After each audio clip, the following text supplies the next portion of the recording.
Hi there, and welcome back to PowerPoint Night on some very niche subjects. As with the past couple videos, we'll be talking about neuroimaging, and it's gonna stay random. So, let's get started with our neuroimaging for the day.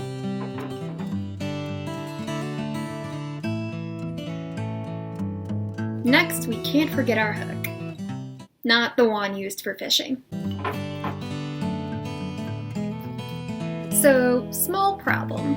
Kermit the Frog is highly copyrighted, as with the rest of the Muppets, so we'll be using Kermit's cousin, the hermit crab, and then the all-important PowerPoint theme.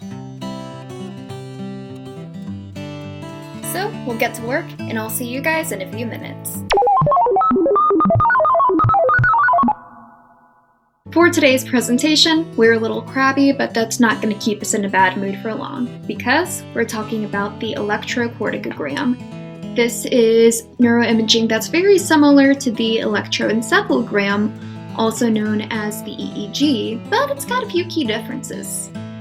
So, we'll start off with the mechanisms. To start, it uses electrodes on the surface of the brain rather than the scalp, which the EEG does. But most ECGs use a microelectrode array, but some use macroelectrodes. To display graphics, they use a phase amplitude comodulogram, which constructs graphics to present frequencies of brain waves, and it can be used to find the initial location of a high oscillation or seizure onset zone. The ECG also needs time correction since its units and microelectrodes are recorded in digitized intervals. These are little segments of time that can last from microseconds to milliseconds. Analyses used with the ECG calculate the total excitatory versus inhibitory activity of a region, i.e. the net charge of that firing group. So, what are they doing now, and what do they want to do in the future with ECG? As of right now, researchers use ECG to find the origin of seizures in epileptic patients to determine potential surgeries. They decode information for voluntary activity and motor disabilities,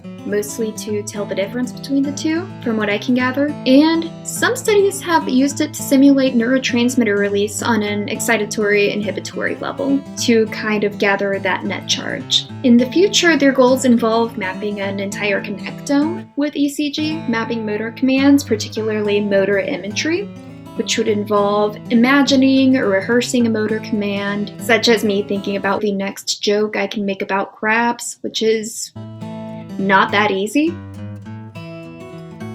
And another goal is to distinguish between neurons' different stimuli and receptive fields, especially within functional areas. For example, in the visual cortex, there are a lot of neurons with the same function, but they have very different receptive fields. So it would be very important to differentiate between those. So, what are the benefits? What are the not so beneficial parts of the ECG? We've got a good list. So for the pros, ECG has a better signal-to-noise ratio, or a more accurate reading, than EEG due to fewer barriers. On the flip side of that, ECG is more invasive than EEG due to using more internal layers, such as the meninges rather than the scalp. That's where the electrode's going to be attached. Another pro is that ECG translates brainwaves into an easy-to-understand graphic analysis, and it can localize brain activity to regions while EEG generally can. Another con is that ECG and EEG alike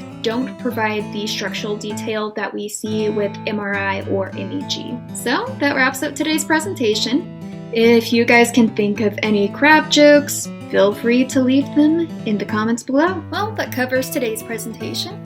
So thanks for watching, and I'll see you next time on It's a Gray Matter.